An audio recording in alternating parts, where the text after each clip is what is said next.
আচ্ছা, এই গরমের মধ্যে তোমরা কে কখন ঘুম থেকে উঠছো জানিও তো। আমার তো এখন 5টার সময় ঘুম থেকে উঠতে হচ্ছে। আর এই এখন ভোরবেলা 5টার সময় ঘুম থেকে উঠতে একদমই ভালো লাগছে না, যেহেতু সারা রাত গরমের জন্য ঠিকমতো ঘুম আসছে না।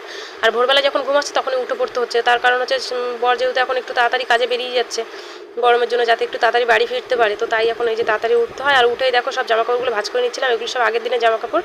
আর তারপরে চলে গেছিলাম সেলাই করতে, দেখো এত সেলাই জমা হয়ে রয়েছে। এই যে বসে গেছি সেলাই করতে। আর এখন এই যে তাড়াতাড়ি উঠছি তার একটা কিন্তু আবার ভালো দিকও আছে, ভালো হচ্ছে যেহেতু তাড়াতাড়ি উঠছি সব কাজবাজগুলো আমার তাড়াতাড়ি হয়ে যাচ্ছে। আর এখন দেখো সকাল 8টা বাজে, এত রোদ উঠে গেছে, তো খুবই খারাপ লাগে যখন এরকম খুব রোদ ওঠে। যেহেতু আমার বর মশাই আর আমার মা দুজনেই এরকম রোদ্রে কাজ করে, তো ওদের জন্য খুব খারাপ লাগে। ঘরে আমরা এত আরাম করে থাকি আর ওরা বাইরে এত কষ্ট করে, কিন্তু কিছু করার নাই, যেটা করে আমরা খাই সেটা তো আমাদের করতেই হবে। শুধু ওরা না, পৃথিবীতে এরকম অনেক মানুষ আছে যারা রোদের মধ্যে কাজ করে। তো ঠাকুরের কাছে সবসময় একটাই প্রার্থনা করি তারা যেন ভালো থাকে। যাই হোক, দেখো আজকে আমি কি রান্না করেছি। এই যে এদিকে ভাত হয়ে গেছে আর এদিকে একটা নিরামিষ তরকারি করেছি, ডাঁটা মিষ্টি আলু কুমড়ো এইসব দিয়ে।